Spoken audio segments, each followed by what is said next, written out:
Okay, we are getting live. Everybody can switch on their cameras. We will go live in 5, 4, 3, 2, 1. And I think we are started. We are live. Welcome everyone to day two of Rise World Summit 2024 and to this amazing panel of Founders Dilemma, where we are going to be discussing about what dilemmas keep the founders awake at night, but also keep them going during the day.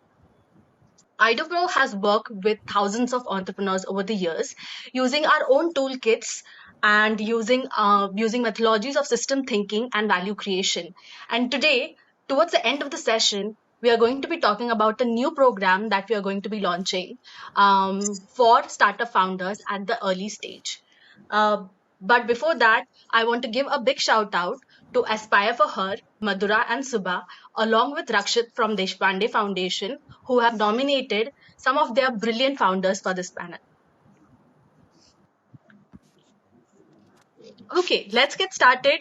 Welcome all the founders. And before we actually get started with the questions, let me just go around the room to get an introduction from all these founders. I'm asking for very simple information, just in 3 lines. Can you introduce yourself, your company, and give us one word of the dilemma that you're facing right now? Oh, before that, I am Triza. I head the entrepreneurship vertical at IDOBRO, and we will also be joined in some time by Karon. Both of us will be facilitating this session. Yeah, so over to you, founders. Viraj, do you want to get started? Sure. Thank you, Teresa, and thank you, EduPro, for having me over here. My name is Dr. Viraj Vaidya. I am the founder of Meda AI. It's a AI platform for patient health literacy. And the dilemma that honestly facing right now is being a doctor, not an engineer working in Gen AI. It's a bit tricky to understand some terms, and it also affects or it the sales is one thing that is very tricky for me right now. So you have to use one word for the dilemma. What would you call it? Sales. Anita, do you want to go next? Yeah. So I have been an entrepreneur for the past 24 years. We have two brands, Anita's Aromatics, where we primarily supply products to spas and salons. And we launched Iora in the lockdown, which is India's first prebiotic skincare brand. For me, the biggest dilemma, though I've been in the business from 24 years, is constantly juggling between these two brands because the understanding of a B2B client and a B2C client is very different. The thought process, how they pick up the products, how they look at the products is very different. So for me, juggling between these two brands is my biggest dilemma. I just feel I'm on a treadmill 24/7. Thanks, Anita. Sneha, do you want to share a little bit about yourself and your organization and your company?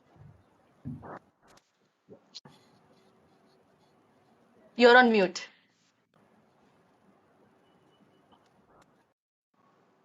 Hi, my name is Sneh, and I'm the founder of Vividta Consulting. We are DEI experts, and we help organizations bridge the gap between, diversity candidates and our ethos is that, don't treat our candidates as special. Treat them normal, pay them normal, and get normal work out of them. So that's our integration philosophy. We also work on POSH and other training programs for women and other groups. My biggest dilemma is talent.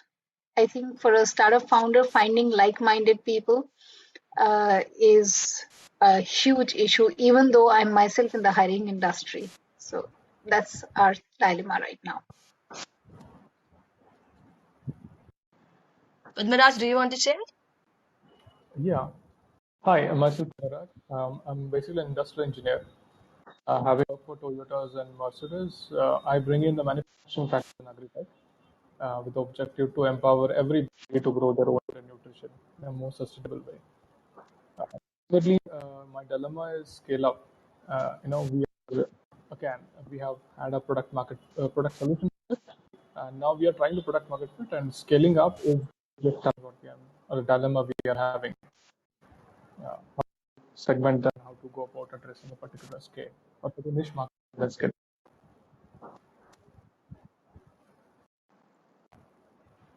Thanks, Padmaraj. Devapriya, do you want to go next?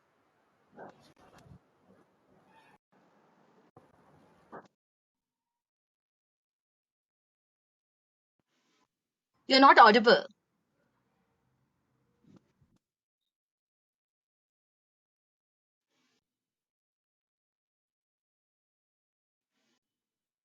Um, I think you're still not audible. Devapriya will come back to you, circle back to you. Yeah. Aditi, do you want to go next? Sure, sure. Hi, everyone. My name is Aditi Gaur, and I'm the founder of Kanai Organics. Aditi, you're It's, on mute. am I still on mute? No, we can hear you. Okay, all right. Kanai is based in Mumbai. We are a clean beauty brand. In fact, when we launched in 2018, there were very few clean beauty brands in India. And my biggest dilemma at the moment is the cost of acquiring a customer.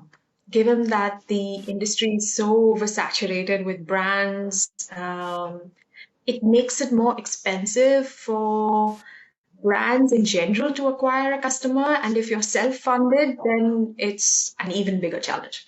So that's my dilemma at the moment. Thank you, Aditi. Isabel? Hello, hi everyone. Hello, I'm everyone. Isabel. Can you hear me? Yes, very well. I'm Isabel Thomas. I'm the co-founder of Kumi Women's Collective. We're a social enterprise based in Kerala. We work in upcycling textile waste into soft toys, such as these. So we work mainly with training and employing women from the local community. So I think a dilemma that I'm currently struggling with is sort of offsetting the social side with the finance side. That's a struggle that we as a social enterprise currently face. Thanks, Isabel. Last but not the least, we have Umesh. Oh, no, we also have Gaurav. So, Umesh, you can go next, and then Gaurav, you can follow. Thanks, Ida. Thanks for providing this opportunity on Ida Bro. Um, I'm a scientist by training and a founder of a company called as Flow Technologies, where we are trying to build a sustainable transportation infrastructure. So, as you might imagine, our dilemma is complexity. So we have too many things that we need to do, too little time, few people, all engineering disciplines involved. So that's what we are facing currently. Yeah, thank you.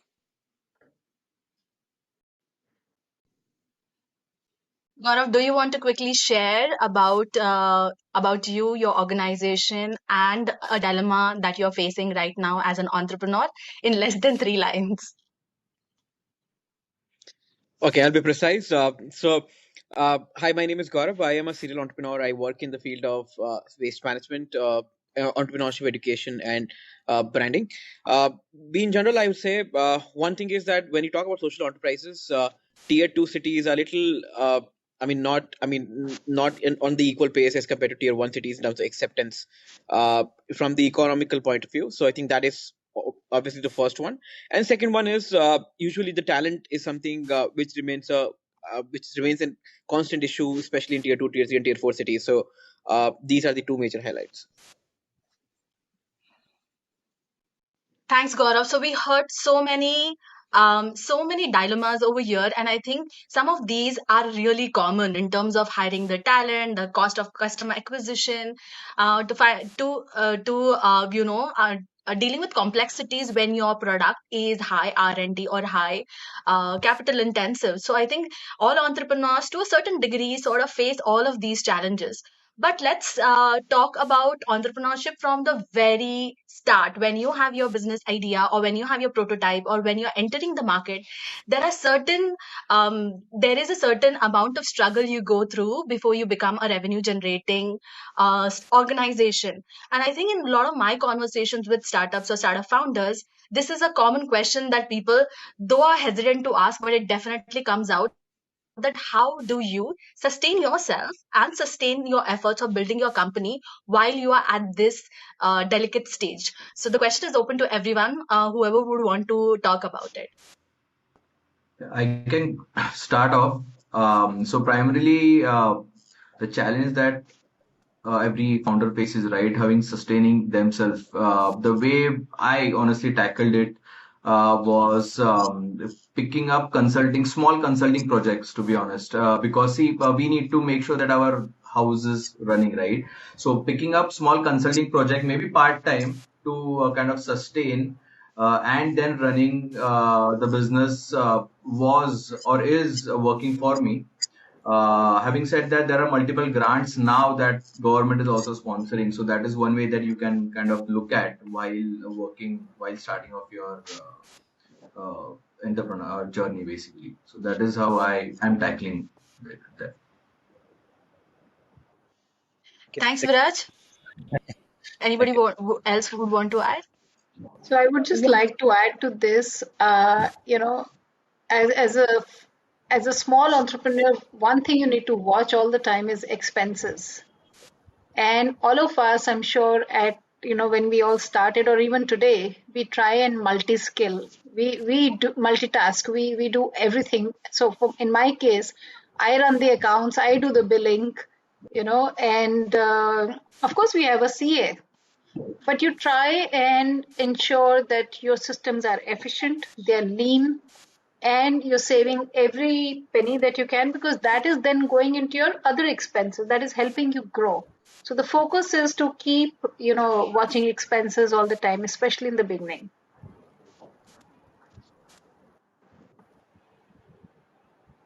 I think Anita, you wanted to add something over here. Yeah, so like she rightly said, the cost of acquisition of a consumer in the skincare division is so high that that has kind of pushed at least me to even sell Iora through various spas and salons. Since I mentioned with Anita's Aromatics, we're already established in a lot of spas and salons.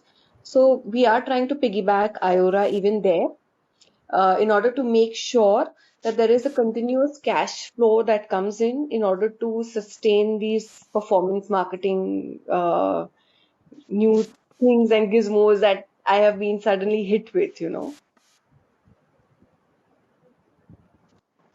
Thanks, Anita. So, Devpriya, we couldn't hear your voice last time. Do you want to very quickly introduce yourself, your company, your dilemma, and then add on to how do you sustain yourself in the very, very initial nascent stage of your startup? Right. Can you hear me now? I'm just wondering. All good? Can you hear me? Very Okay, clear, great. very clear. Great. Sorry for that blip and glad to be back. Thank you for having me here. Very quickly, I'm Devpriya. After almost 2 decades of working with multinational companies in marketing, branding, I pivoted to entrepreneurship when I started my own brand and marketing advisory. So I've been running that for almost 7 years now. So yeah, Anita, I hear you. A lot of these things are happening. The shiny syndrome is what we call it. Subsequently, during the pandemic, I founded my second venture. I find myself spending a lot more time on it because it started as my passion project. Um, it's called Connexus. Connexus is dedicated to fostering the growth of women led businesses globally.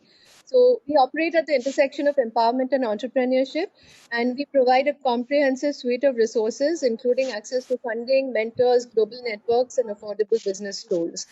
So, my founder's dilemma has been many over these years, but currently it is, as Sneh said, also, I think Sneh, you talked about it, was acquiring talent because they just come and go, and it's really, really difficult to scale without having the right talent.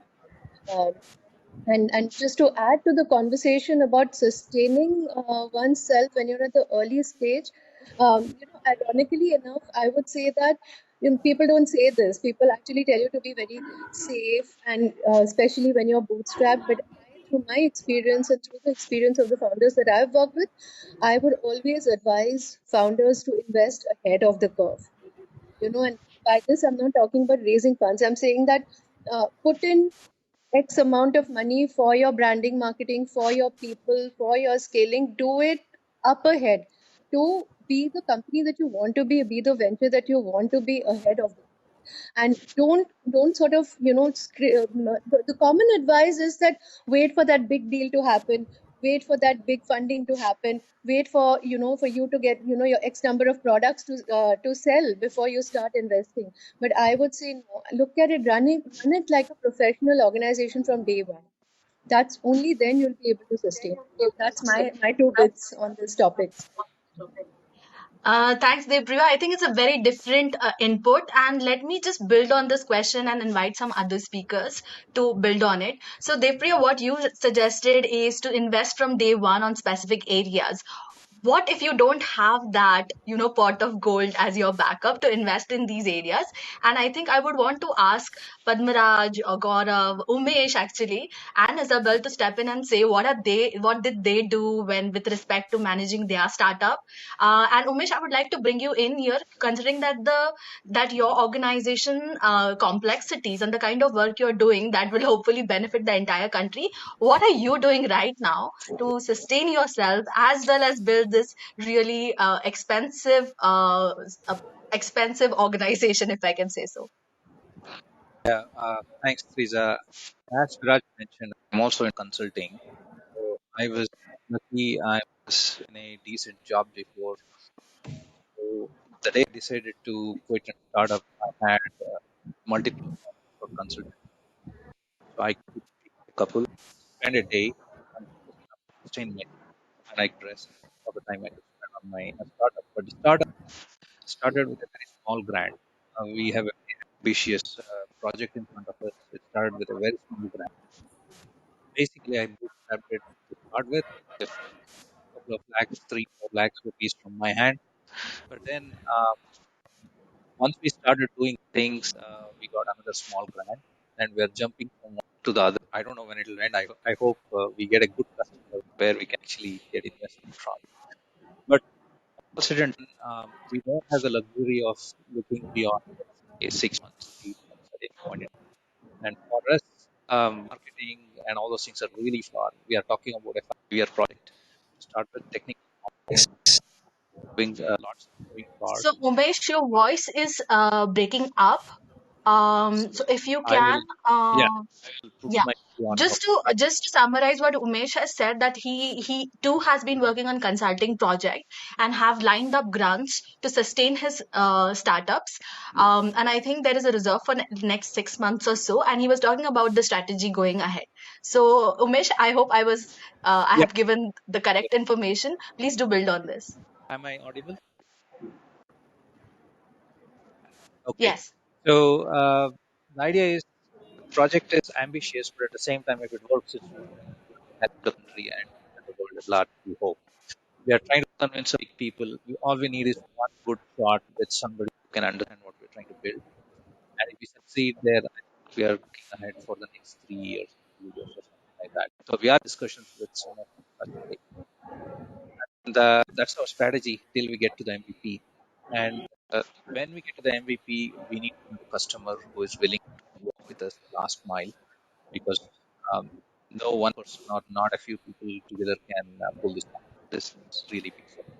So it's in a way good, because we can't dream of doing something on our own with our own money. We can't get it done. So we need support, and if we need support, it needs to be really validated by a lot of people before it gets anywhere. So that's a good thing for us, and we are hoping that we're beaten to the right track by all the people we're talking with over the. That's our strategy, Teresa. So that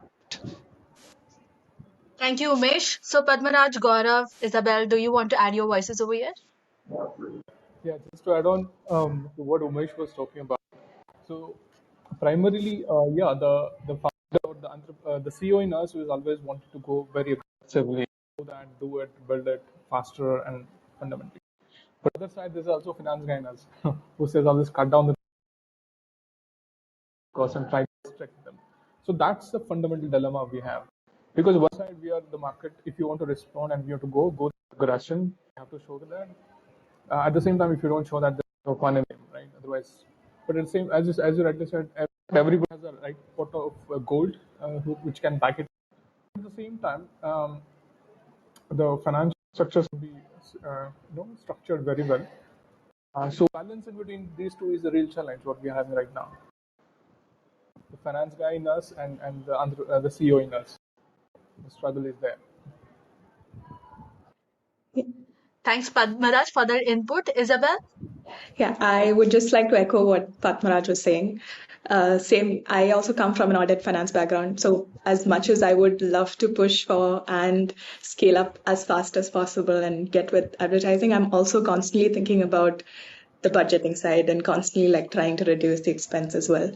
In terms of how we sustained initially, we were working off grants because we're a social enterprise and a women-led company. It was we did get grants, which did support us. And also to echo what Viraj and Umesh were saying, we did take up consulting work, social impact consulting work to sustain us. So far we've been good, but yeah, so that's how we've sustained so far. Thanks, Isabel. Gaurav, Uh, you want to add something?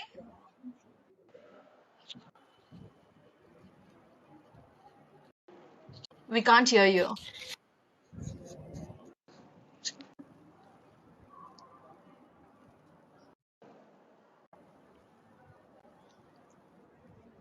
Okay, not yet.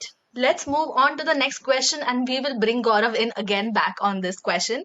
So, this question is sort of it's not very structured. So, my question to you is what kind of surprised you in your startup journey in terms of something that you didn't really expect? And it can be, somebody coming forward and supporting you, helping you out of the blue, you getting a grant surprisingly, or something really bad that in terms of you didn't expect somebody to back out, or any other surprise package that has come your way. So, what are those things, good or bad, that came your way, which nobody talks about, which nobody speaks about? So, let's look at some of these insights from all of you. So can I start? Yeah, please Yeah. do. Yeah.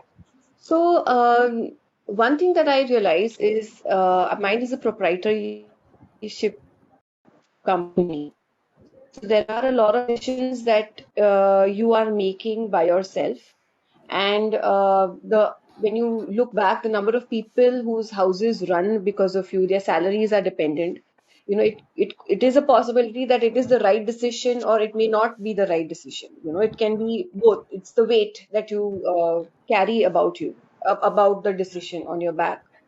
So I think somewhere acknowledging this human side of being an entrepreneur with its highs, its lows, and sometimes having a community like how we have in the entrepreneurial community, wherein the women support each other and are more emphatic towards each other because each one realizes what is there in the journey. It's a team, yes, but the final decision is based on that one person, and you don't know which way that decision is going to go. There is like a lot of self doubt and the responsibility, and all this is rarely and openly discussed, I feel. Anita, I think you've really brought out a very profound insight that the amount of guilt of your decisions or amount of responsibility you shoulder as a founder can never be like really is really not spoken about. So that's an amazing point. Let's look at some other insights from other founders.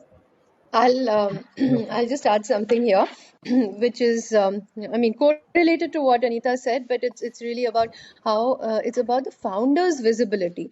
Honestly, after 18 years of marketing other people's brands and products, when I started on my entrepreneurial journey, I didn't really expect that I would have to play the role of being the CMO of the brand called You, very frankly speaking.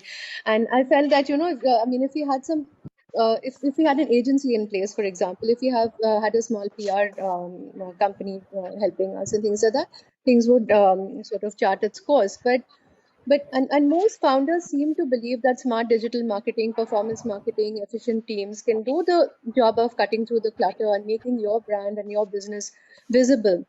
But I realized very early on that it is only the founder who can actually tell the startup story the way it should be told. So I had to show up, I had to network, I had to be seen at the right places. I literally had to build the founder brand, and I now I have a lot of founders build their brand because a founder is functionally very good, is very passionate about the ideas, very passionate about the products, about the service, but when you ask the founder to really go out there and stand under the spotlight and be the chief marketing of the brand called you, um, it's very difficult. It's literally sometimes a very cringe-worthy moment, but it needs to be done, and these days founders are doing a great job of it. I think they've realized that founder branding is a thing right now, but 8 years ago it was surely a task. Adding God forbid if towards, the founder is an introvert. yeah, But some of the introverts make the best brands, actually. Yes. For sure. So somebody was speaking while and I cut in. Please do Sneha, continue. you can go ahead, then I'll talk. No, it's okay. Thank you. So I think entrepreneurship is made out to be far more glamorous than it actually is, right? I mean, when I talk to people about joining small firms, we have to realize there can only be one Zomato, one Nykaa, and the space at the top is so limited. But every young person or anybody, I mean, even mid 40s, that midlife crisis, many people want to quit their jobs and open their own stuff, have their own firms. I think there is a very lopsided view of what entrepreneurship is. So people think it's glamorous. It's about beanbags and glass offices and music. Trust me, it is not. It's about struggling to generate money to pay the GST every month because you raised an invoice and the client is not paying.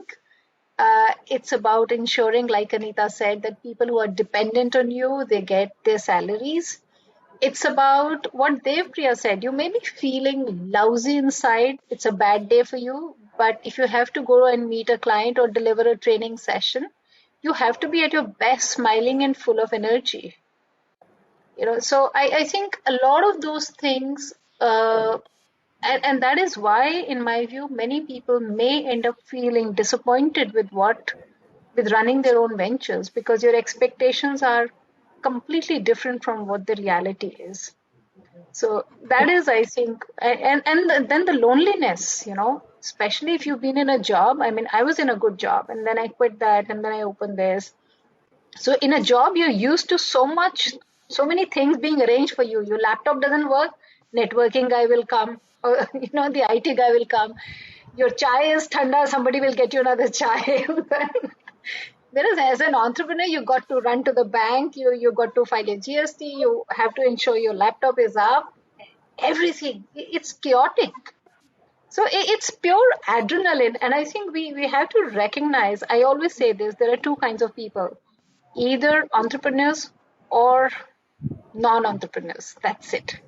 You can't have both in one person. So Vivita is actually my second venture right now. And I've been very excited. It's like you wake up on adrenaline every day.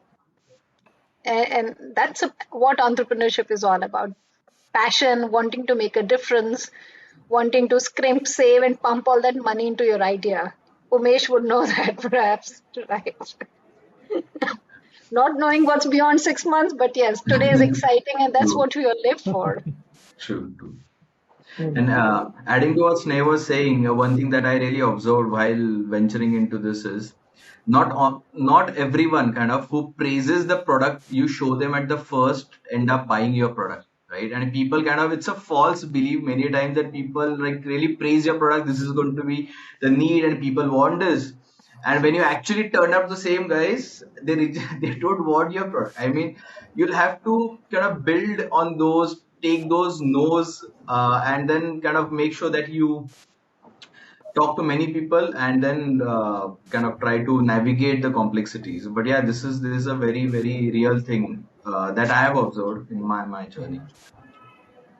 So, I remember my mentor actually telling me that if your person, if your even if your friend is willing to pay for the product and take it, that means it's a successful product because no one will spend a rupee just like that because you're my friend. True. just adding on is on that, like I have slightly had a different feeling about the good things and the bad things. And as an entrepreneur, right, we have many bad things on an average, and less of few good things are happening.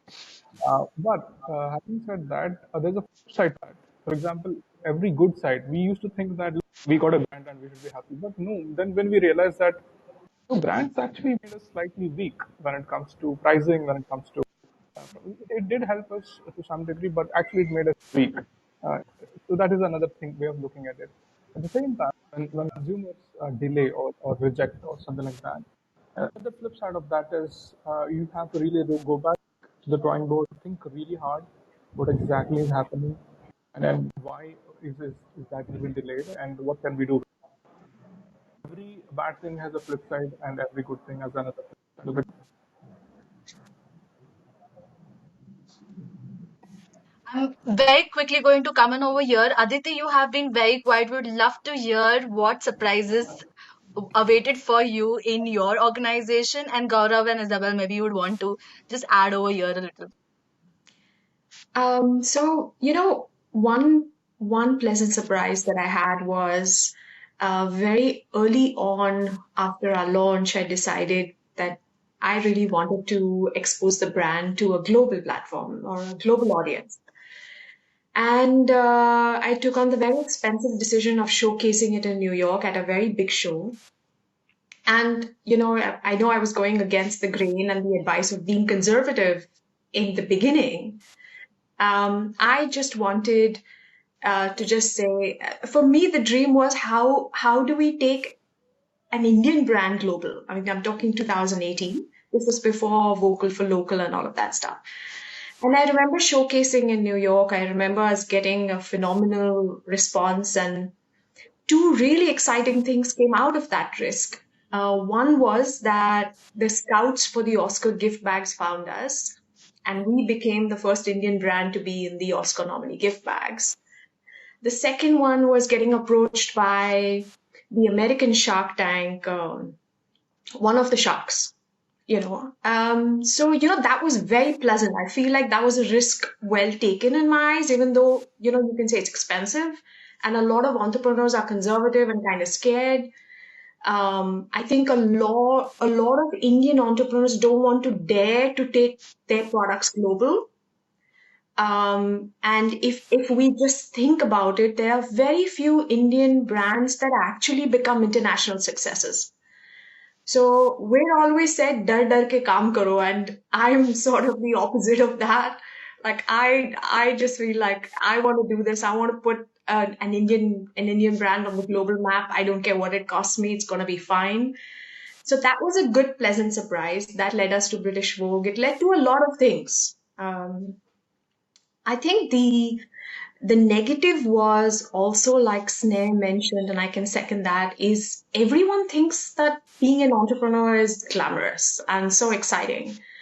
And I see, like, ever since the Startup India movement started, every other person wants to leave his job and start a business without first doing any introspection and self-valuation of, do I have it in me to weather this storm? Because it's like a perfect storm. You will find yourself in situations where you feel like you're in the middle of a tornado and have very little power to cope with what is going on around you. And not everyone is built to weather those storms. It's not about entrepreneurship being bigger than being a salaried employee. Some people just like the security of, I'm an employee. They play well in that category. And that's why I feel you should not look at all the noise around you and say Startup India has launched, everybody start a brand. I think you have to do some introspection and see, do I have it in me? Do I have nerves of steel? And most importantly, if I feel that I want to throw in the rope one day and say, I'm done, can I cope with that decision? Will I be able to handle it? And I think that introspection doesn't happen. So, the perception has become so, oh my God, it's so cool. You're going on Shark Tank or you're being featured in like I don't know, Forbes magazine. This is not the reality of being an entrepreneur. It's a lot more difficult than that.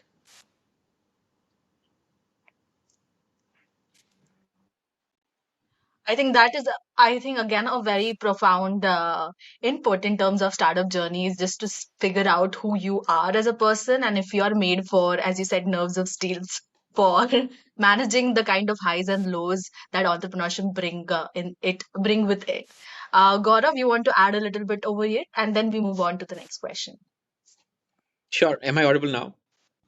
Yes. Great. So I believe I'm first generation into entrepreneurship myself, and I have mostly built B2B businesses. And my belief system says that your any venture you create is a reflection of the leadership. So for example, I'm a firm believer that one of my strengths lies in terms of effective communication. So I believe that's where B2B and referencing businesses actually becomes much more easier. So my first venture I built 2017. I started with 50,000 rupees, and the idea was that uh, once so we used to work with hotel industry specifically on waste management and sustainability. And idea was very clear that you pay us the advance, and then only we are going to start the work. And in a year and a half, we built a 3 crore business, and then COVID came. So hospitality went down. I personally lost 35 lakhs in the market, and post which I got moved into entrepreneurship education. So I started working with universities to set up uh, to support a lot of student-based startups and all of that, and that's how things got moving again. And I realized that, oh, this is something again, government relations, something which again lies in the similar expertise area, and that's where I got almost 20 crore government grants and things like that. And we definitely we work with now 150 plus startups in Rajasthan. So I think the one important lesson I believe is that uh, you need to play on your strengths as a leader, and you need to build businesses which is reflection of your own leadership. So with waste management venture, the biggest learning was that it was a product based business, and that was the heavy operations was not my expertise. So if let's say my team is gone, I cannot scale it up. And that is where the future businesses I built in was solely a conscious decision that I'm going to build on my own strengths, so that even people are not around, I am not going to let's say crib about it that I do not have people to support. Second is I've realized that most of the businesses, people believe that it's more about the idea. Rather, I believe it's more about the execution. So when you talk about the execution, and I think a stronger execution beats the idea any day. Uh, you look at Amazon, Snapdeal, Flipkart, Mitra, they're all the same ideas. Yet the execution is very different. If you look at credit cards, look at Amex and any other credit card. The execution is very different. So I think it's always about the execution, which is the clarity of why you possess as a founder or as a leader, is something which is going to kind of take you from point A to point B. So I think the previous question when I was trying to speak and the audio was not working, I really wanted to say that there are two aspects, let's say, which kind of pulls you down. One is people often say they don't have the motivation. So I think that once you have the clarity of why, you will have a longer runway in terms of your inspirational capacity to kind of survive. Second, I believe that financials is has been never been a problem. I mean, see, if you have a money backing, it's a plus. But if you do not have a money, it's never a minus. See, there are a lot of collaborators out there. If you do a smart market research and you know, okay, I really want to do something on X industry, and I bring ABC kind of skill set on the table, and you need someone to balance the remaining one. You need to know whom to reach out. So I believe that that's my take. In fact, I often say that market research is where a lot of people I think lack. I think one of you were talking about Shark Tank and the glamorization. I think Aditi was talking about glamorizing the startup world. I think that's where the problem is, because people are not willing to put the hard work in. For example, let's say someone I met just a couple of days back. She was applying for jobs randomly, and I said, if I'm at your place, I will do my research. I'll apply 3 companies. I'll get one. So you need to know that what you are kind of bringing and what kind of opportunity you need. So for me, I think that is something how I believe I am wired in more. Thanks, Gaurav. I think you have given like a lot of overviewing insight to some of the angles of entrepreneurship. Let's move on. We have set the context very nicely in terms of what entrepreneurship journeys look like for all of you, and we have touched base a little bit of challenges and some of your experiences. Let's dive a little bit deeper. So, all of you come from very, very different backgrounds. Like Padmaraj, you come from agricultural food product background. Viraj, you are from medical. There is somebody from waste management. There is somebody who is in products. So let's talk about when you are working in your own category. You feel that it's all going well, but then there are certain unique challenges that you are not really thinking about. For example, if you go to the Himalayan regions, there is infrastructural challenge or the last mile connectivity. When you're talking about food based products, there we are talking about perishable items, so there is a lot of R&D, or there is information that is required for you to create those pathways for the success of your business. So my question to all of you is, what was a unique challenge that you had to face while you're working with your enterprise that seemed that you are lonely in this journey, that this is just a you problem or this is just your business problem? So let's talk about that, and again, this question is open to everyone.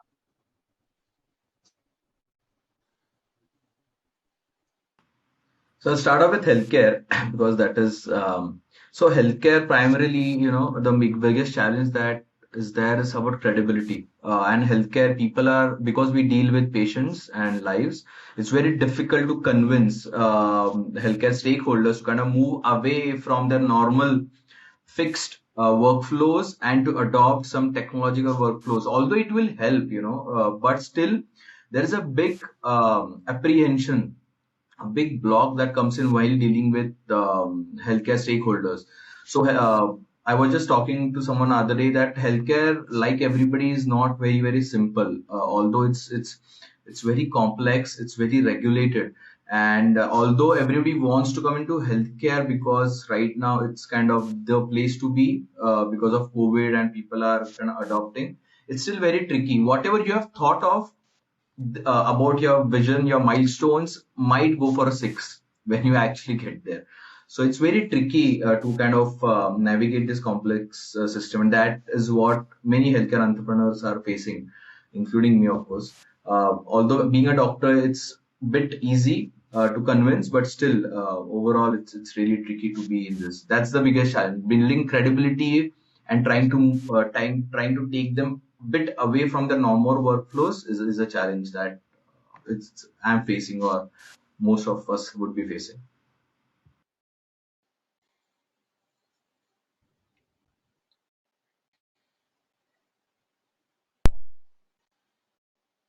Padmaraj, if you're saying something, you're on mute.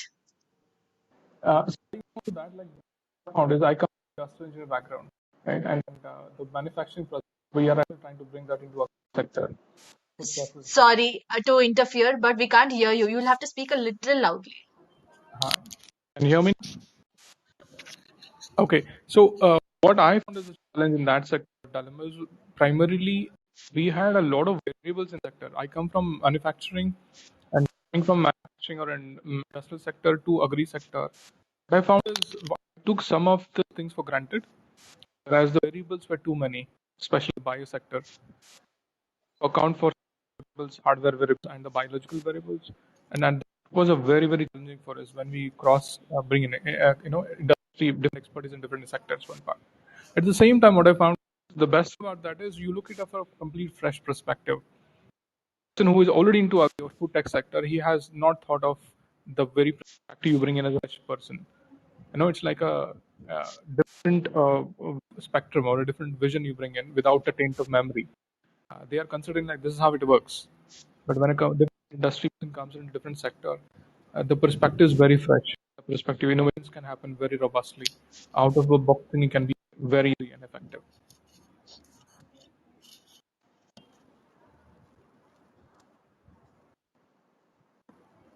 Yeah, that's Does how I anybody looked at else it. want to add on this? Yeah. Does anybody want to add on their own unique experiences, either from the sector perspective when you're working on, or your company's perspective?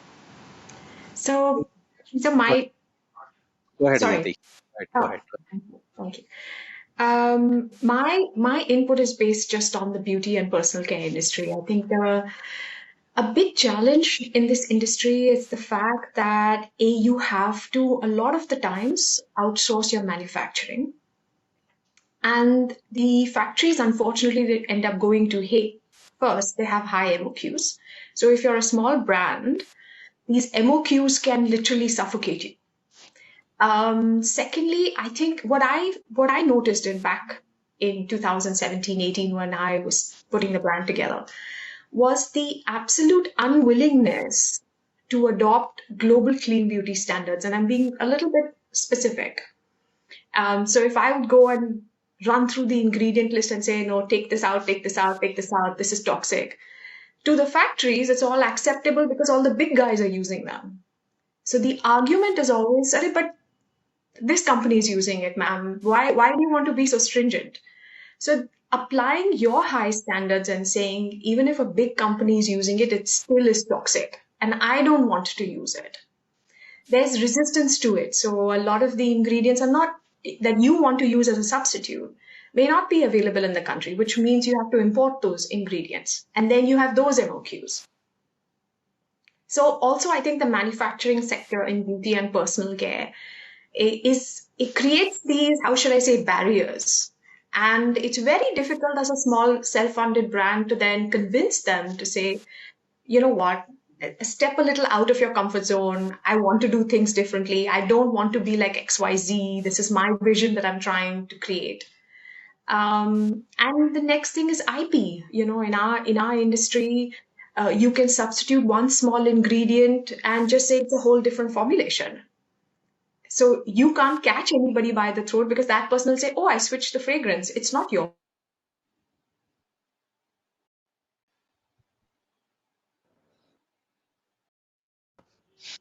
Aditi, you are frozen. Um, However, I think Aditi. I would like Sure. to, since it's the same skincare industry that we are talking about, I rightly agree with her when she says, you know, you are unable to kind of patent a brand or patent a formulation, because there will always be a substitute that will be there for that same formulation, the same color. You know, they can just vary the color. Depending, someone may come with bigger MOQs. That's how you get sidelined because of that. So, having a skincare brand is quite a challenge. Like even we have an in-house chemist, and when the batch is taken, he visits the factory. He's there when the batch is being taken in order to make sure that the ingredients are added as per what we are promising the end consumer it would have, you know. So that kind of an additional expense has to be done by smaller companies because in industry, even if you signing NDAs and all, I mean, you know, the legal procedures and hassles are huge. So that is a very big challenge for the skincare industry for sure. And you have to be an ace at your negotiation skills where all these things are concerned. And stand by your ground, you know, that this is the way I want it. And if you don't find it with that particular manufacturer, making sure you are going to another manufacturer who aligns with your vision and your goal. That's important. So if the manufacturing guys are facing these problems, sorry, let me tell you, services is no better. In our business, there is absolutely no entry barrier. And the funny thing is, sorry, when I talk about, getting employment for specially challenged people or LGBTQs or something, many organizations feel this is CSR work, right? And they don't have to pay for it. So at our end, it's a huge task telling organizations, look, it's harder work for us to find the right people in this segment because there are not too many of them. And, so you should actually be paying me a premium. But this is a huge challenge. And I think for all entrepreneurs, this is where it starts, where translating your own dream into somebody else's dream. So if it's my dream that, it should be a more equitable world, or that everybody should have same access to opportunities, getting convincing a client to do that is, to believe in what you are selling, whether it's products or something. Getting that money out of their pocket is, I think, the toughest challenge all of us face. So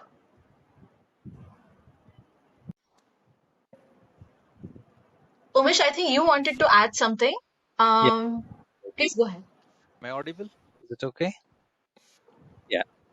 So, from my personal experience, the difficulty I had was if you have a moonshot kind of an idea which is very big, which may work, which may not work. Even if it works, it takes a decade or 5 years or 6 years, whatever.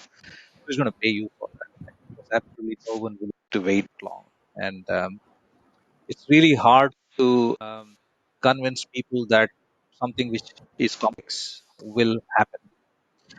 So it's a bit of a chicken and egg issue because whenever we showed some people and asked for support, they were like, "Oh, you don't have a prototype?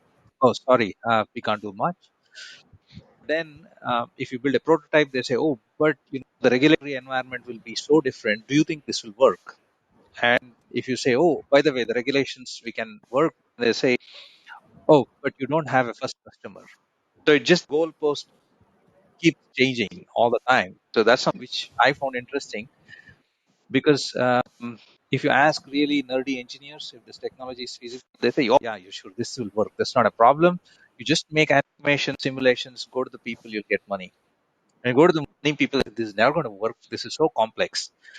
And so for people in deep tech and people who are working in areas which involves a lot of technology, you see this whole post being shifted very often, right? Once it's technology, the next time it, whether people will like it and who will pay for it. And the third is regulation. Are you going to put up with the government regulations for all this? I found it very interesting. And what we found to sort of work at least twice for us is basically a little bit of everything. You say, you know what, we can do this much. We show a small prototype kind of a thing. We have really built this. This works. So technology we can care of.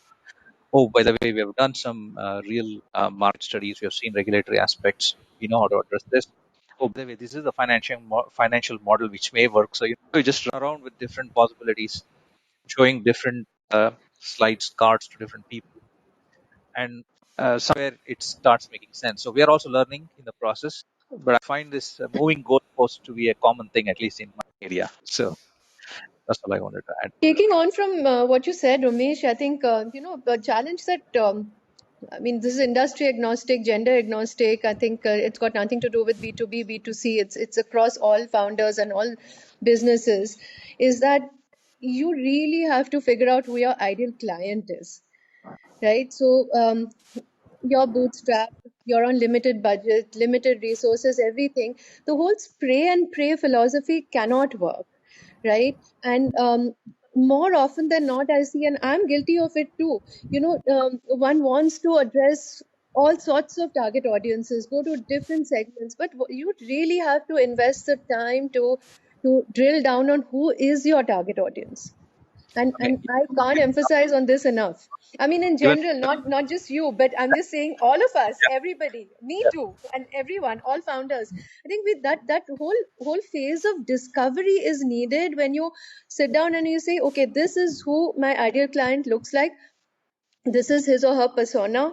This is what I expect from this. These are psychographics, demographics. I think there's a lot going for that kind of study. Somebody talked about market research. Gaurav, I think you talked about market research. I think there's we don't do enough of it as founders. We're like, just get out there, sell, start earning. Just make sure you're selling. But are we investing the time to do the foundational work? Are we investing the time to do the deep dive into the whole discovery phase? Not enough, is what my experience has been. Yeah, even there, what I find is if you have identified what you think is the right persona, right customer, I still feel there are probably sector-specific problems, so to say. At least in my area, infrastructure, deep tech, there's a big what if it doesn't work kind of a thing because there's a very high risk they see, and we can't disprove that very fast either, right? So it takes a lot of time. That's the challenge we have. Yeah. Just add on to that, in simple terms, they say that a problem finding a solution or it's a solution finding a problem. The tech guys usually start the other way. We find a solution and try to find a problem for the solution. Padmaraj, you'll have to speak a little bit more loudly. We can't hear you clearly. Okay, good now. Yeah, Better? yeah, Okay. yeah. I had actually asked the same question to one of senior investor. He talked us very clearly through this and said that, look, when the tech guys come to this entrepreneurship, they usually come with a solution and try to find a problem with that. It should be the other way. It should be like you have a problem and find a solution for that, not the other way. Because when we say in a laboratory and try to do some tech, we always believe, though, look, there's a solution. Now there has to be a problem for this. No, it's the other way. There is a Agree. problem and we have to work it out.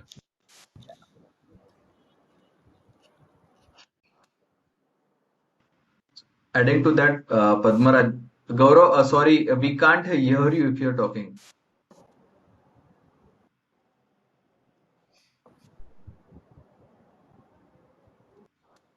Not yet. While Gaurav figures out his mic, Gaurav, Padmaraj, adding to that, many times, the perception about the problem is different for everyone. That is the challenge. I fully agree with you that finding a solution for a problem is a better thing, but the perception of problem is different. I always give this quote to startups that I mentor. Uber, Swiggy, Zomato was never a problem. For us, it was never a problem. It was shown that is a problem, and what better wonders can it do when you have that solution. That's why they're clicking. That's why they're encouraging. So the perception depends. So as Devapriya was mentioning, it should be target market for every person is different. So the problem statement or how you position your product would be different for everyone, and that is how the challenge lies. I mean, figuring out that particular segment is a challenge. That is what So I feel. I agree on that. But the question comes around: is there enough sample size? As someone pointed out, largely, the moment we go to customers and say, "Wow, this is wonderful. I would like to buy it," Correct. but will fire the burning? So that's where the and realistically we are doing it, both the primary and the secondary, and getting out the data right would be one of the primary element we should be doing, and have not done it enough in my Yeah. case especially. I think we are going like deeper and deeper in a particular challenge. Let's get out of this conversation, move to another interesting question that I have for all of you, and this is from the gender perspective.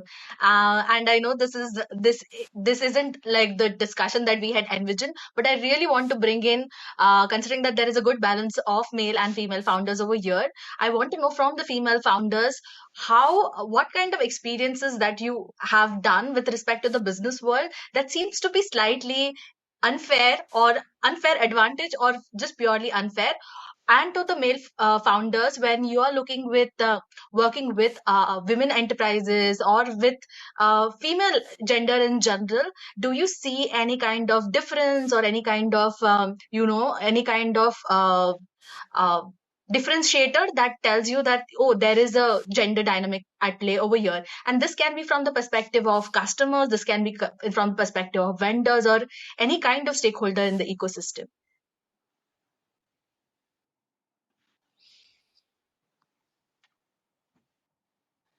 Yeah, I mean, I can write you a Did I book ask a on tough this. question? Yeah, not at all. Very relevant. I'm saying that I could write you a book on this because there have been so many experiences, both mine and that at Connexus we help women-led businesses to scale globally.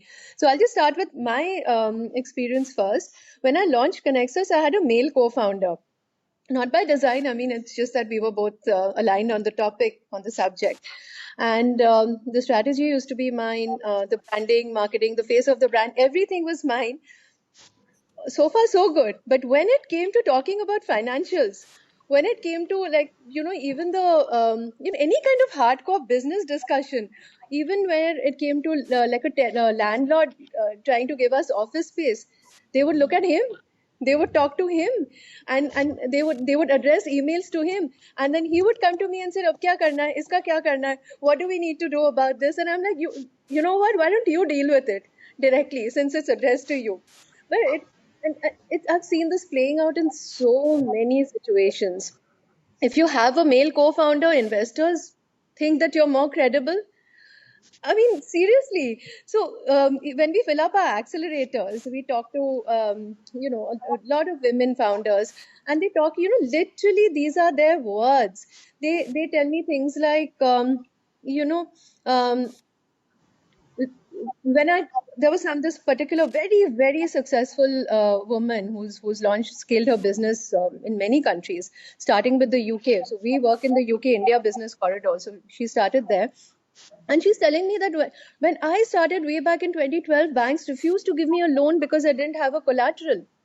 I had to use my personal savings. This is what she said, because her credibility as a woman founder was not being taken seriously. Then, like in my case also, when we were looking for office space, the emails, like I said, from the landlord would go to my male co-founder, though it was made clear that I'm the main founder. And then the whole phenomena of imposter syndrome, um, which I see in women founders, thinking that, are we good enough? Are we going to be heard? Are we going to be taken seriously for our skills, for our education, for our capabilities? I mean, that is really real. And I see this not just in India, but I see this in the UK as well, where we work very closely with women-led businesses there. It's rampant. So no, you've not asked a silly question. You asked a very pertinent question, Teresa. Oh, I didn't say it was silly. I was just saying it was a difficult question to answer. Yeah, no, Uh, no, yeah. I think it did open out like a flood of conversation over here in this group. But Emotions. take the let's take the male perspective as well. So Viraj, Padmaraj, Gaurav, anybody or even Umesh, anybody wants to address this question in your own ecosystem? What kind of gender role play do you see? And does not have to be women founders like like competition, but it can be anybody, your customers, vendors, any other stakeholder. So I think, can you hear me now? Yeah. Great. So I would say I'll take this as general. I mean, let's say even if you go out with a friend on a dinner or let's say lunches, there is also a drastic shift coming in where let's say the people who are serving you or let's say bringing the bills, there has been both the cases. So I would say either you are a reflection of society or you are the one who is going to shape up the future of the society. So I think it's a both ways where as a founder, I would say, or as an individual also, we need to consciously kind of practice certain ways of addressing this on daily routines and lives from morning till evening, where let's say consciously you kind of have the dialogue with people and you kind of consciously make them aware that their actions of unknowingly are also impacting I mean the gender biasness. So I think it is not just one way. I think the easiest way to start is that we start within our own office spaces. That we kind of do not look at those aspects. So I think that's the easiest Sorry, way, I Gaurav, believe. I'm going to come in over here. But I want to talk about your experiences with respect to gender roles when it comes to entrepreneurship. So, in like, there is a lot of willingness to change the situation of the gender gap that is there in the entrepreneurship sector. But I want to understand from all the male founders with respect to even like onboarding employees or getting vendors in place or dealing with competitors who are women. Do you see any unfair advantage or change in dynamics for your business? So do add in, Gaurav, if you have any insights over here. I think, Dhrisa, I definitely agree on this. In fact, a lot of people who are extremely new or unknowingly having the awareness on what they're saying, they at times bring in a couple of biases, be it, let's say, in terms of vendors or recommendations for employees. And I think from the leadership point of view, it's important that you kind of uh, break down these myths. So I think I definitely do see a lot of these things happening, especially with tier two, tier three cities. It's much more prominent as compared to tier one because the exposure is also very limited. So I definitely agree that those are the cases. In fact, I was part of one accelerator program training with Niti Aayog, and the conversation was naturally around developing women accelerator programs. And it was very clear that how exactly, and this happened in Orville in Puducherry, and the conversation was very clear that how do you keep them at the center while designing it. So you can't say that, oh, I am based out of a university, we are far away, let's say 30 kilometers from the city, and we are women focused, we run women focused let's say accelerators, but the time was kept 7 o'clock, but they did not show up. So what is more important is that when you talk about your customer, you need to keep them at center, and you need to ensure that their pleasure points, be it of any age, gender, or any other aspect, you kind of tick all the boxes. Because if you are not going to think about the customer, eventually customer is going to win and the company will go down. Right. I can see a couple of unmute this thing from Padmaraj. Do you want to add? And Aditi, I can see you smiling from a long time, so maybe you would want to go next. So yeah, go on. Yeah. So what I think it is actually more deeper in my opinion. It is not just about exposure or awareness. It's about the culture. It's about the demography where you come from. It's the laws. Like there are certain laws wherein male can, for example, if I have rented out a building to some male, I can knock his door. But female, there are so many factors: culture, religion, demography, exposure, education. Many things come into play here. I would not like to say it's just one thing, and that is this is a complex phenomena or a complex process, and that decision has been made. Thanks, Padmaraj. Aditi? Teresa, so I know that we are, a country that has emerging pains, so to speak. But like Padmaraj said, there is cultural conditioning that we can't deny. And my joke in this is, when we do fundraising and we meet investors, it's very interesting to see how many companies that get investments have a male founder at the helm. And if you look at the statistics worldwide, women-led companies generally tend to raise less in comparison. So my joke is that being an entrepreneur is like bench pressing 100 kilos anyway. But if you're a female entrepreneur, you're bench pressing 250 kilos because that's what you're up against. It's double the effort in every respect. And I have a very interesting experience to share about this. Kanai works with farmers in the Himalayas, and we travel to a lot of remote villages. And I've noticed that the day I wear trousers or just wellies and boots because we have to walk through the farms, the conversation is very different than when I wear a salwar kameez and go and meet them. And it's really hilarious, so how you're being perceived if you look like the city girl who just showed up with her boots on. The conversation is not just very simple about, I want to buy your produce. You wear a salwar kameez and go and, oh my God, the nature of the conversation is just opposite. So this is all the cultural conditioning that, like Padmaraj said, this is an ongoing thing. It's going to take time. And I think men and women need to work at it together. And having said that, Aditi, stereotypes are changing. Women are stepping up.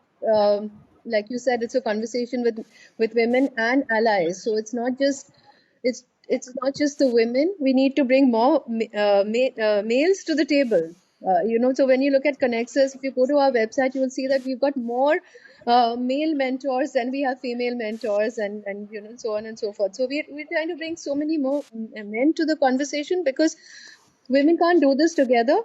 Leaving women out of, or rather, letting women take the back seat and not step up as job creators is just plain poor economics. It's as simple as that. So, but I'm glad that the winds of change are blowing through, and I'm glad that at every conversation that I sit, regardless of the topic that we're discussing, this sort of question is being brought up. So more voices, more power to women, more power to the economy in general, as a whole, I would say. Yeah, I just want to, also the men. let's not forget that we can't get anywhere without their cooperation. So, also more power to the men. Absolutely. I just want to add to what Aditi said. You're an entrepreneur, you're bench pressing 100. You're a female, it's 250. You're a female in mid 40s, it's 350. Yeah, add the layer of ageism to it, and the older founders, Yeah, women founders don't know where to go. It's really tough. yeah. I would also like to add, but it sort of works the other way as well. Because if you are from a place where you may be younger than the average man in the room, then suddenly they're like, you're too young to be voicing these opinions as well. So I think it works both ways.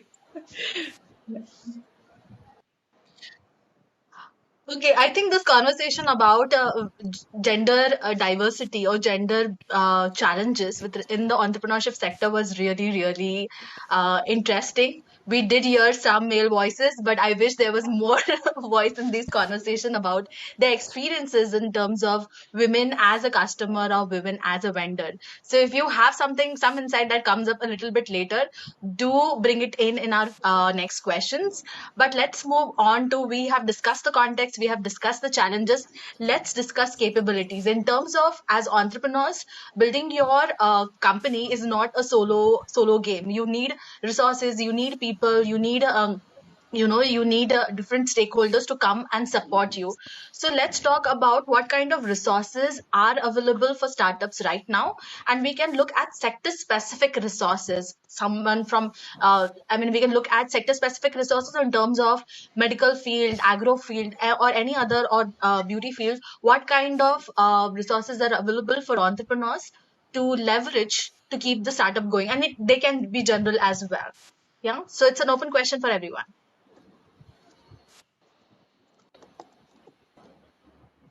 Yeah, can I And go when I say first, Lisa? resources, yeah, yeah, Umesh, sorry, just one second. When I say resources, I'm also referring to not just grants and schemes, but also networks or groups that are there in the sector. Yeah, Umesh, please go ahead. Yeah. Uh, in our case, in terms of real work, we are 4 people, but we really train and something done from students a lot. So, to give an example, we have about 15 students working with us. Some of them have expressed an intent to work with us for longer run, but quite a few of them have been placed in different companies. These are mostly engineering students, but they still work with us because they like what we're doing or they like the technology they've learned from working with stuff like that. So, as a startup, we have a little experienced people, 3 of us, but then we really work with students a lot. We are lucky we get a lot of student applicants who want to do internship with us. That's one thing. But we also have, Umesh, a- your voice is breaking up a little. Can you speak a little loudly? Yeah. okay, I don't know why this is happening again, but anyway, just saying, apart from students, we also have a good roster of mentors.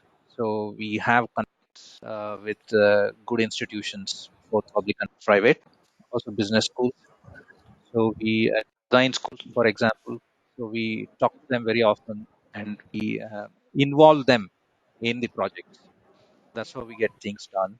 And for us, having good people is very key because it's not the number that matters to us. Like for most startups, it's the quality of the number that matters. So we are lucky because a lot of students are helping us out. Yeah.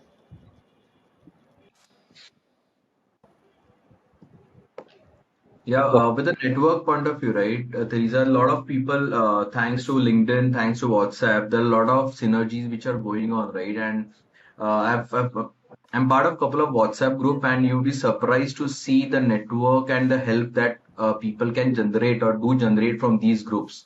So technology has definitely made a difference. Maybe 3 years before it was not so, but because of support, because it's all about collaboration, and people know that uh, our startup is going to grow only when we collaborate and share.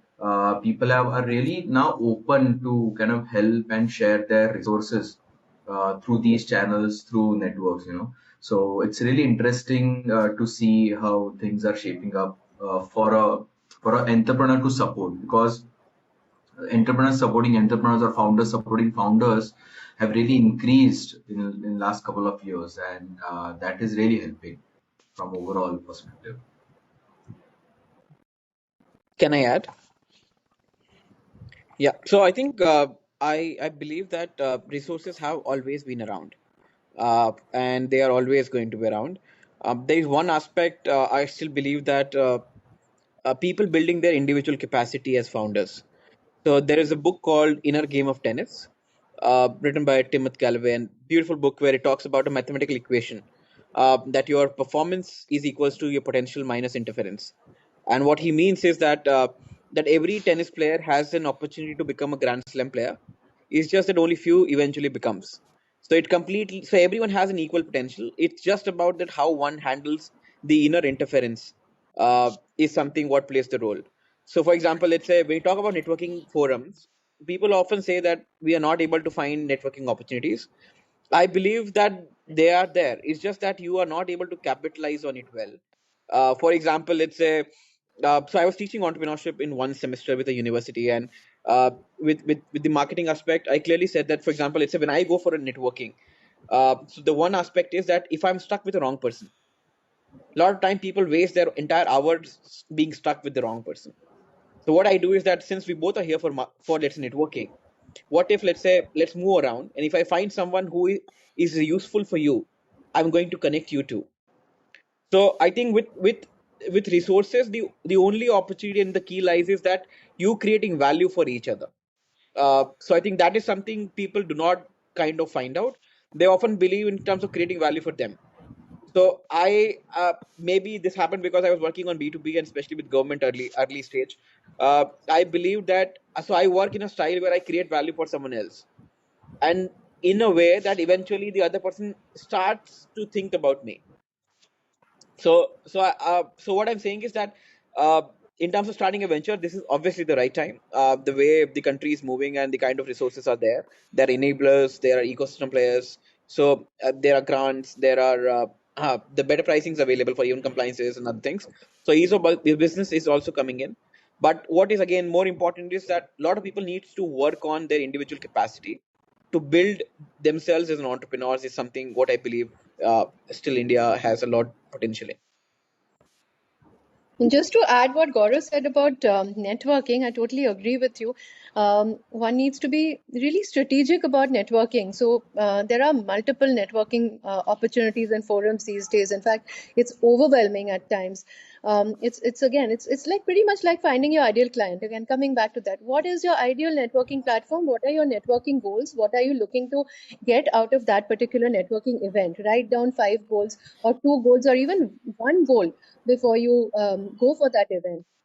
Actually do some investigation and find out, go through the list of participants, and then zero in on maybe 2 or 3 people that you really want to meet and why you need to meet them. Be clear about that. That's what I mean by being really strategic about your networking. And finally, Gaurav, you said about creating value. I think the rules of networking have changed now. I agree with you. You should approach networking as a farmer and not as a hunter. So sow the seeds of relationship first. Think about giving before you get, and sure enough, it comes back. And once you've sown those seeds of the relationship, you'll be amazed to see the fruits that it bears eventually. Instead of going in like a hunter and saying, what prey am I going to be able to catch today? So we have been getting a lot of insights on leveraging students, leveraging mentors, leveraging your network. But I'm interested in knowing, are there any more tangible resources that younger entrepreneurs can reach out and deal with? And these can be, people, institutions, networks of this thing. So any kind of resources that are either from your particular region or from your particular sector, those would be of great help. I've not been a part of one, but I know that a lot of universities and IIMs are now having incubation cells. So many startups are part of those incubators. Even private funds are beginning to step into this and have incubator cells where if you are a part of that, you automatically get access to a lot of resources. So, for example, I am a part of a group called FARD Network, which is an investment firm. And all the new companies that they're looking at, they have this cell. I help them understand HR, understand hiring, understand, where to get talent from and those kind of things, or what to look out for.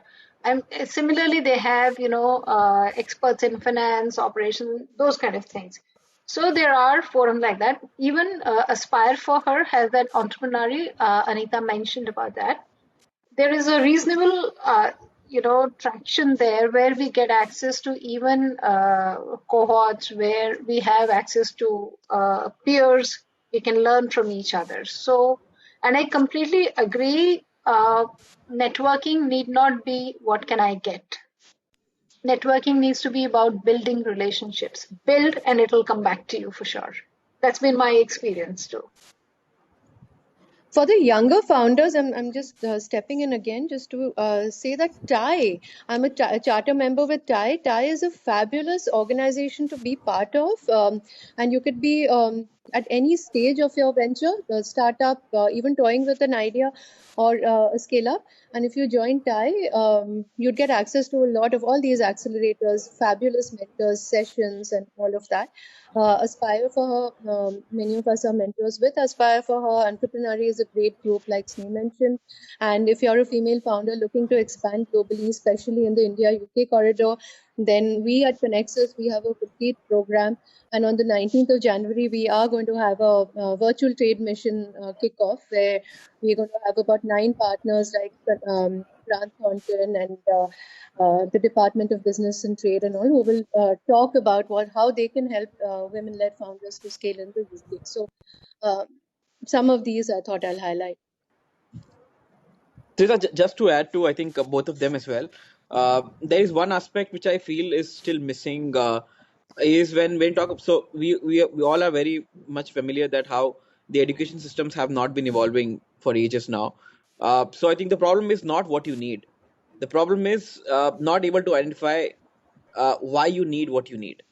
So I think there are thousands of networks available in every city. Even if not there, there is one being formed at the moment we are talking. So the major bottleneck lies is that people don't know. For example, let's say, for example, TIE or SHM or any other institutional body that way, you need to know that why you are going there. So I believe that it's like an ocean, and you have a bucket in your hand. You can take as much water you can, but it's just that you need to know from where to fetch water so that you actually create value for yourself.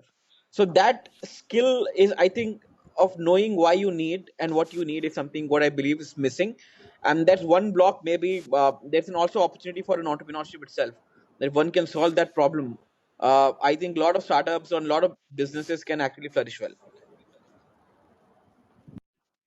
Padmaraj, you want to add something? Yeah, the one thing that came to my mind is like there's another school of thought that says that the one thing is just the founder going about and trying to build a network. The other thing is build your product so well that the product or service brings the network and then capitalize on that. Be more precise about this. So we have been testing both the parameters, like what happens if we build the product so well, community around that has been built because of the product is speaking for itself, and that carries a value. So I don't know, very early stage in this sector, but I'm trying to understand how this school of thought is applicable. Especially this happens in the Japanese sector, wherein the product is so well designed and less of marketing. Like look at most Japanese products, they are well known for quality, and that's an taken away. So I was trying to understand what is this school of thought and how it makes sense in this case.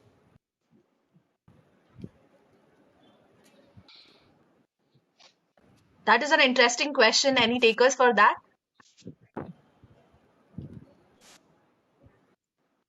Because Okay, so this was beyond this was beyond the questions that you were dealing with. But I want to open stage for Isabel. I think you are also unmuted. Do you want to share something about the resources that you may have leveraged to start your entrepreneurship journey? Sure, Teresa. Just in terms of resources, TIE was definitely one of them.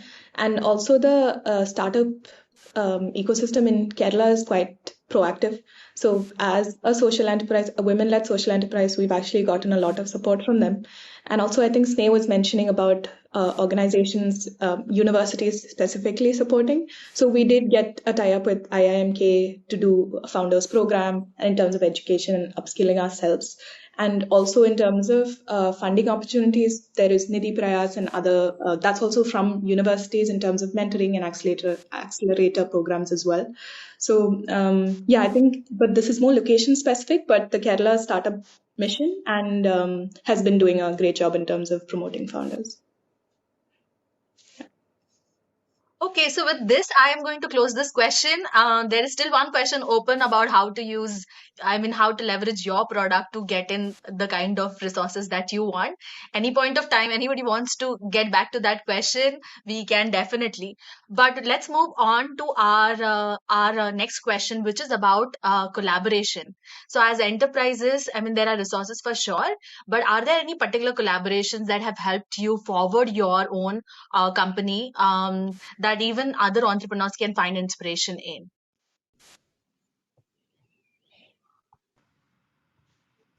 I'll start off. Uh, Currently, we are just starting off. So it's we haven't found. So we are anyways looking for partnerships who we can grow together. But the thing that I want to mention over here is many times we keep on building products, or we want to build products which are kind of category defining, right? And then it becomes very tricky to find people who we can collaborate with. So instead of that, what I usually tell the startups is, if you can build products which you can collaborate with or complement the bigger product, then the partnerships becomes win-win, and then a chance of them collaborating and then both of them growing together substantially increase. This in healthcare is specifically true because anyways the entry barrier is very strong, right? So if you have something that can actually combine with a bigger company, then it helps. For you might be, all of you might be reading that there are many pharmaceutical companies who are collaborating with digital therapeutics platform, right? Because they want to offer a better service to their patients. So this is a great area where collaboration partnerships can take place, at least in healthcare. Yeah, that is what main healthcare is all about. Yeah. So I I think can this suggestion transcends beyond healthcare in terms of piggybacking on a bigger brand can really give you a market advantage. So I think that's a very brilliant input, Viraj. Thank you so much. Yeah, Gaurav, you wanted to share something? Yeah, so I think so I was part of youth and organization, and one of the person who was reporting to me eventually joined Rajasthan Royals operations team as a CEO, and so that is where I kind of conceptualized one project for them that will make your so we'll make all the matches a waste free stadium kind of initiative, and that's where I worked with them for 3 years. So I think there are two aspects. One is you can have a bigger brand, as Viraj said, that which can actually help you reduce your marketing and branding budget. And can also be a little lucrative where bigger brand joins in, then the other brands are also quite like uh, little more easy and relaxed to kind of join and have the faith in you. So that's something one. Second is what we have done is that so we are expanding in a smaller city like Ajmer, and there were 30 installations of waste to energy machines were happened. There were 9 competitors, and out of 30 we did 26 installations. So what I believe is that what we did is that we created a consortium out of them, and we kind of pitched them that we are going to give you an XYZ services on these rates. uh, what I'm highlighting here is that both the examples, uh, because so from the sales point of view, because I enjoy that aspect, uh, the other person will not know what kind of value you can create for them. So it is you who knows your product and services better. So you have to kind of design and go to them that this is what we are going to do for you, and this is what we need in return. So I think that is where there's always an opportunity. It's just that lot of us kind of do push sales, and we do not understand the value of creating value for the other party in the equation, and that is where a lot of times sales does not happen. For example, a recent way, so I had one of the community-based incubator, which is the first of India as a CEO in Jaipur, funded by Niti Aayog itself. So recently we hosted an event, and I collaborated with a bank. So what we did is that I was very clear that what exactly a bank wants when they are doing a sponsorship. I am sure they don't need branding. They want the money to be there in their own bank accounts. So what I kind of did was that I went to them and I proposed them that, let's say I have a Startup India seed fund scheme. I'm going to disburse 2 crore to startups. Now what we'll do is I will make it mandatory that they have to open their bank accounts in your bank. In return, I need an XYZ amount to kind of subsidize my winning prices for, let's say, my bigger event. So this is what I believe is that a lot of us needs to do this way, that we have to understand, being in the shoes of our customer, a potential partner, and need to understand what value we can create for them. The moment you know that, I think your all deals will be a yes deal and nothing will backfire that. I think that's a very, very optimistic lookout at a particular situation. May not, I mean, it worked out for you, but I believe all entrepreneurs are on a different journey. But this is a great idea of figuring out of how to fulfill your partner's requirements and ensure that your business is going on. I'm going to quickly call out Anita to share about her organizations, any partnership that has worked for her, and then anybody else can jump in immediately after her. So, for us, we put Iora on the Amazon platform, and we got onto the Amazon Launchpad. And that really helped us scale because we had the team from Amazon help us identify who the target audience is, how the ad should be run. So there was like a literal hand holding right from the first step for till we scaled. And yeah, of course, with my B2B brand, with Anita's Aromatics, we keep having these collaborations with salon chains wherein we organize a specific Anita's Aromatics day at their salon, wherein they are able to call their clients, their regular clients, and our skin trainer does a consultation for them, suggests what products should be used, how should they take care of their skin, diet, health, everything. So this for us has been a good win-win collaboration with both the brands in this aspect.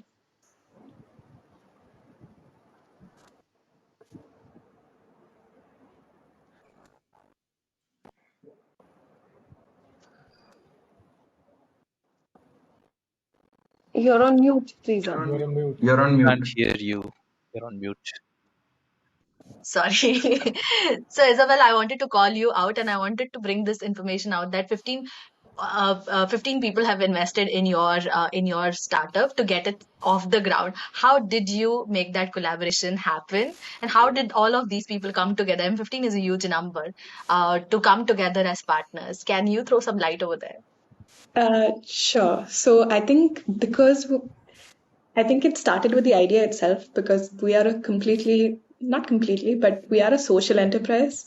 So that's another reason why this topic resonated with me, founder's dilemma.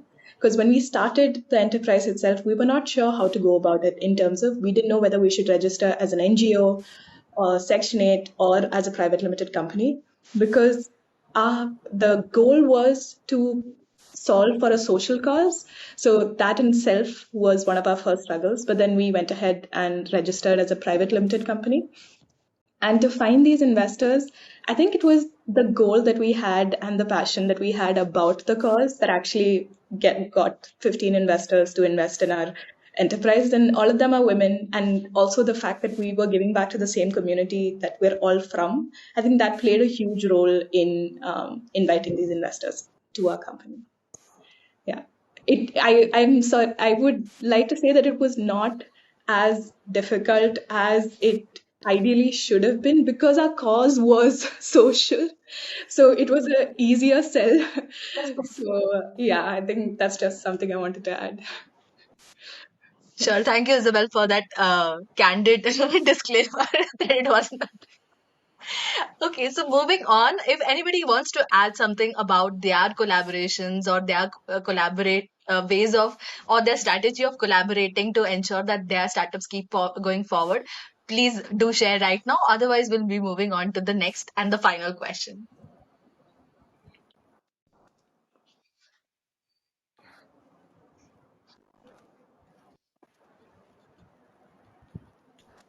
You're on mute. You're Oh, sorry. Anita, I wanted to just check in if you wanted to add something. You're smiling from some time, but I wasn't sure that the smile is for.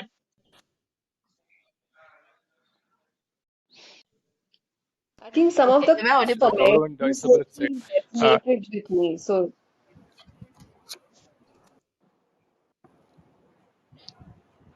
Okay, it seems that we have hit a little bit of technical glitch.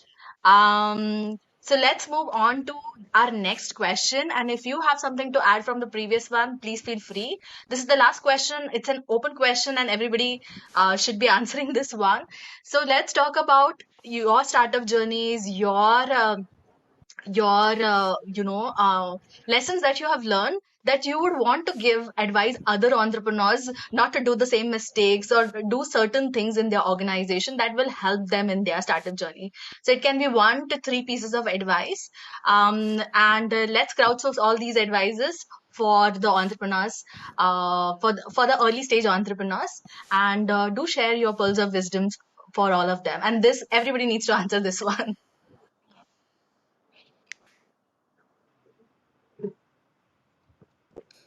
Okay, can I start first? I'm eager to dispense wisdom. No, basically, I think just two things I would say. One is ask for help, and it's linked to the second one. Don't believe you can do it all yourself. You'll burn out very quickly, right? Learn to delegate and switch off. So this is my, these are my 2 cents of wisdom. Brilliant. As a startup founder, when he's starting, should actually try to build a community around himself, right? Somebody who they can reach out to when need be, when they are down, and which happens 99% of the times that you're always down and you want to kind of come up. So you need to go to that about 5 people, 10 people who you can kind of go on, brainstorm ideas. It has helped me, many times when you don't figure out, you can't figure out everything on yourself, right? So when you can't figure out, you need to kind of go to a mentor, start getting mentors, it really helps.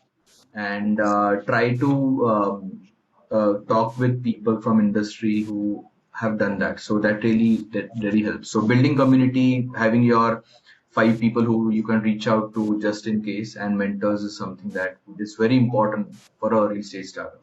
Yeah. Yeah.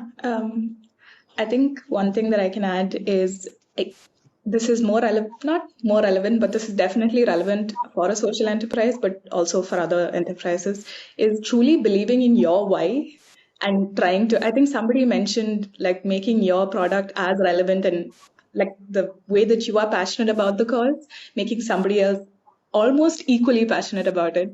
So I think that's something that's very relevant for us as a social enterprise. But I think that's also relevant for other companies in making others believe in your product that much, right? So only if you believe in it like 200%, can you get others to believe in it just the same.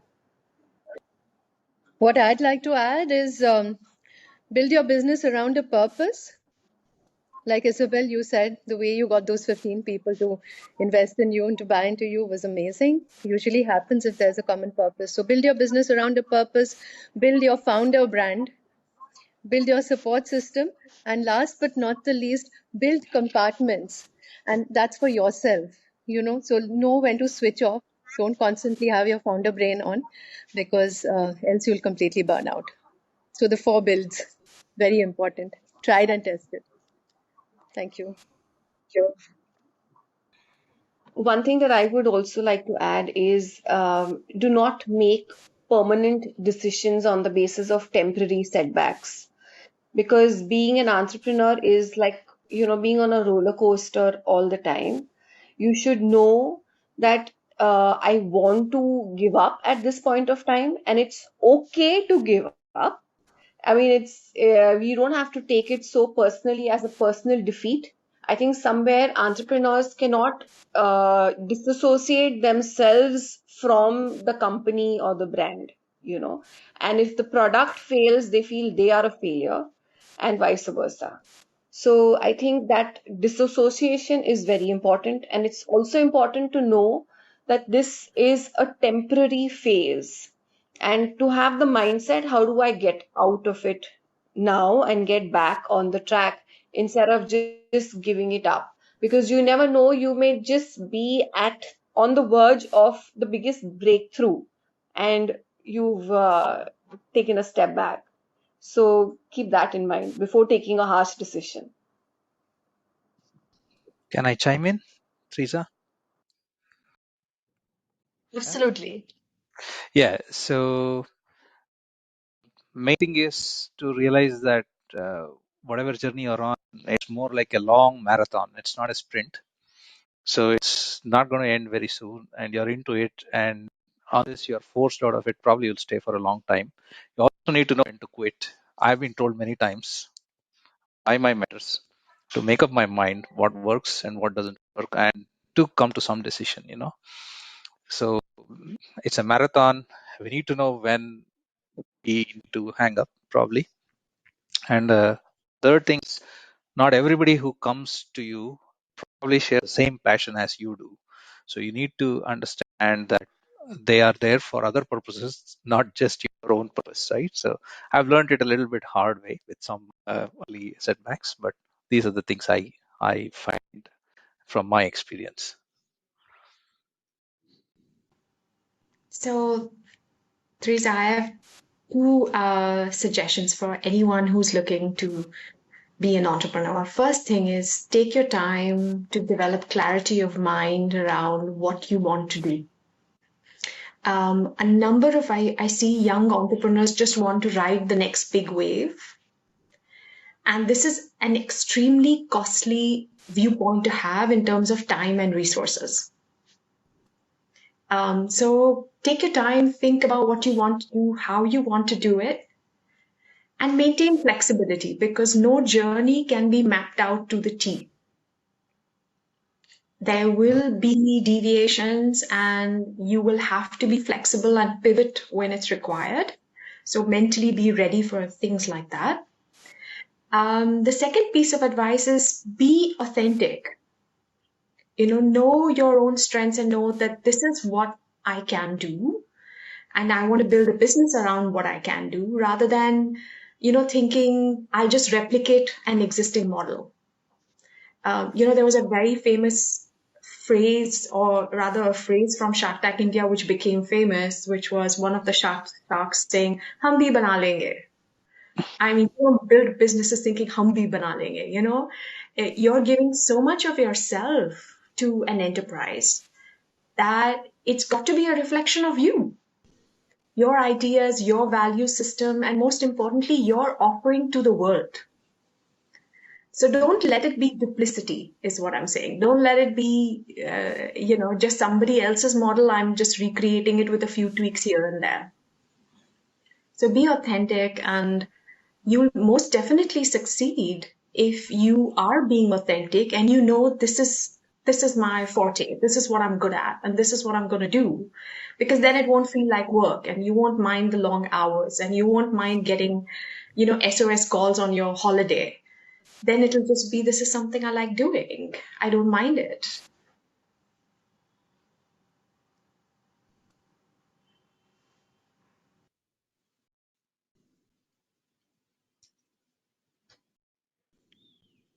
Waiting for more pearls of wisdom from this group. There are few speakers who haven't shared their learnings yet.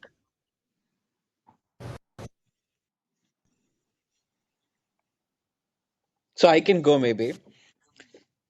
Uh, so I think one important suggestion is that you need to know uh, your strengths, and I would say an opportunity. So I believe that as a founder, it's not a SWOT analysis. It's more of a very straight line with you having opportunities and strengths. So I think these are the two important pillars you need to identify. Second is you need to have a support system where you are consuming. I mean, for example, let's say I believe that if you really want to be good at terms of, let's say, investments, which means you need to kind of hang out with people who have the understanding of it, right? So that it's easier for you to consume and to kind of get a hold of it. Number third is majorly that you need to consume a lot more. So I think which is so so strategy is not something that you're going to like look at the problem and solve it. It's like a entrepreneurial mindset you are building throughout the process of being a solution oriented, or being, let's say, more aware, or empathetic leader, compassionate one, and all of that. So all of that has to happen where you have to kind of build yourself every hour, every day, something what I believe is important. The easiest way for me, what works is that I hang out with a lot of different people who kind of add value to my life on almost every alternative basis. So that's something which works for me. And last important aspect is that entrepreneurship is not a destination. So it's a journey. So for all of us to realize that it's not an achievement you need to achieve, that you are becoming I mean, let's say you won certain awards or you won certain valuation, but what next, right? So as I think Umesh very clearly said, it's more not a sprint, more of a marathon. But for that to happen, it is also important that you need to have that kind of patience. So you need to build the practice of building that patience within you. Is something you need to practice every day. For example, a very simple way I use is that when I'm driving, you will not see me honking. In fact, I recently got to Delhi, and I was just like introspecting myself, being stuck in a jam. That there are there are two scenarios here. Either I can develop my patience, or I can reduce my patience. So it's I mean, every opportunity will give you opportunities to go like two extremes. So it's a conscious choice you have to make by looking at the bigger picture, that how you're going to shape yourself. Uh, so overall, I believe is that there's also a saying which says that out of 10 startups, 9 usually fail. I don't know whether I've read it somewhere or not, but then I believe that out of 10 entrepreneurs, 9 end up becoming great human beings. So that's also one bigger picture I think all of us need to look at. Uh, and I think then everything it becomes more of a, I mean, part and parcel.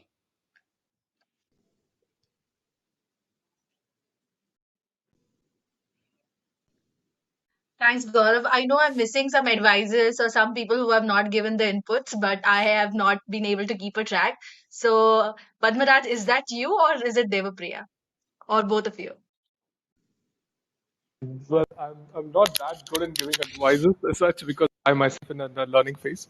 But what I'd like to reflect on something which I made a mistakes at the early stage is like I tried to do many things, building our own many things like in a company. I think it's very important to declutter and it's important to everything because otherwise we end up losing a lot of time and energy in carpet bombing, trying to do everything. So that is a mistake that I've done. I think that was one thing that came to my mind, and I believe that should not be done by entrepreneurs at early stage, especially in a product and service related companies, or a more of a product companies, which is the hardware and everything around.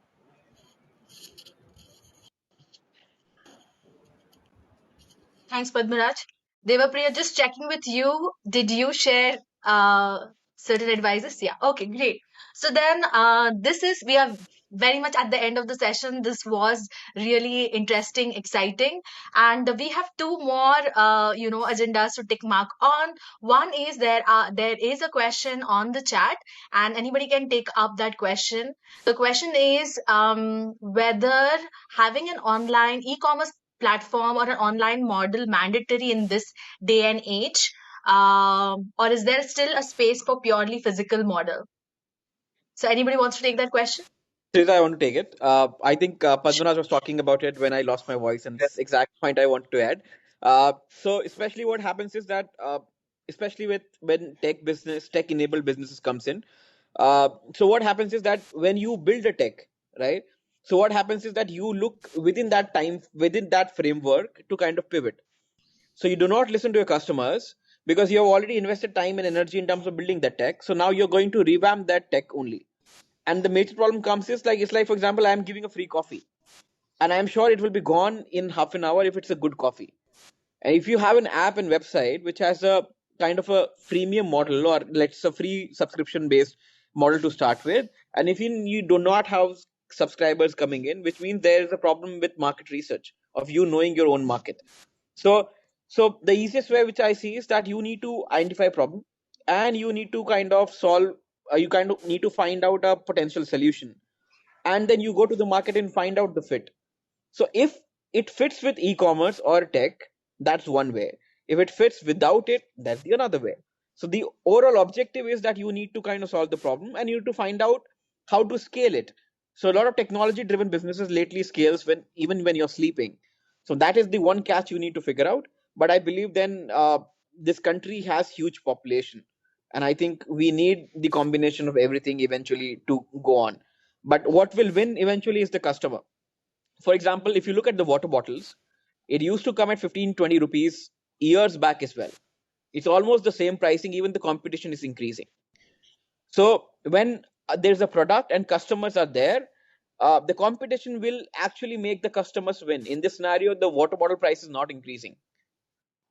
So overall, what I believe is that the customer will tell you what they need and how they want it. So if they want technology, you build technology. If they don't want it, you don't build it.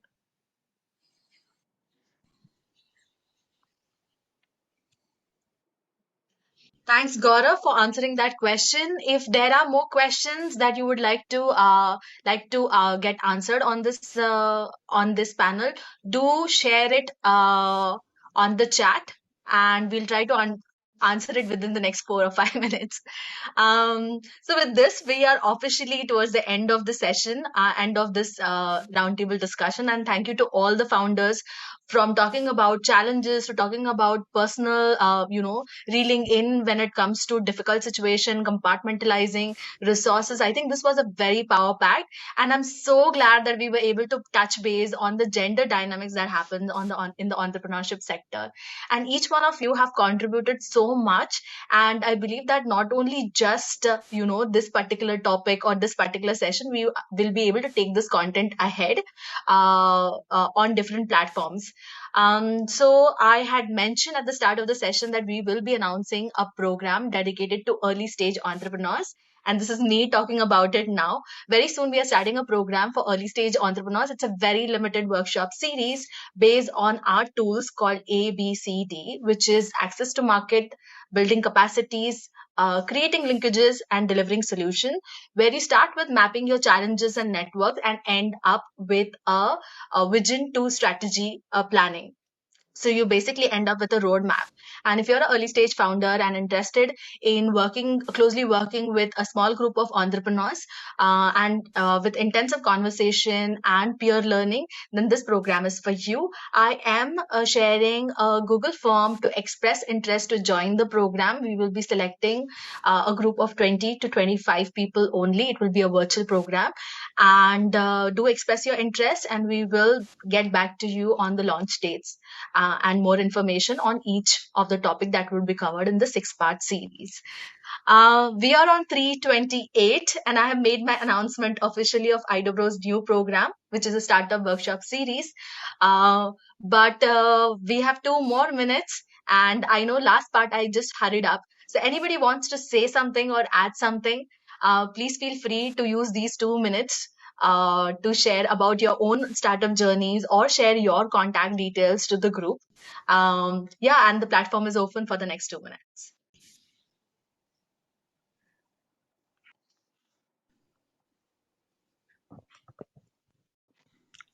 And it was a very interesting discussion, and I'm sure that a lot of people have will benefit and have benefited from this varied point of views that we have all seen over here. And happy to be part of this, and happy to help in any which way I can. I also run a community here in Pune itself for health tech entrepreneurs that we support. So please reach out through my LinkedIn profile if anybody wants any help in at least healthcare or allied businesses. Thank you. So people Very should look for refreshing. Dr. Viraj Vaidya on LinkedIn to connect with him. Yeah. Thank you, Teresa, and everybody here. Fantastic session. Very refreshing, and it almost felt as if I've known this bunch for a while now, rather than this being the first meeting. I would need to exit. My apologies. I've already informed Teresa, so I need to exit. But would love to be in touch with everybody. And on the WhatsApp group, I'll be sharing my coordinates. Thank you so much. Thank you. Thank you. Bye-bye. Yeah. Thanks. Bye. Bye. Thank you. Thank you, Thank Sneh. you, Thank you, everyone. everyone. It was really great to meet everyone. Looking forward to staying connected on LinkedIn and on the WhatsApp group.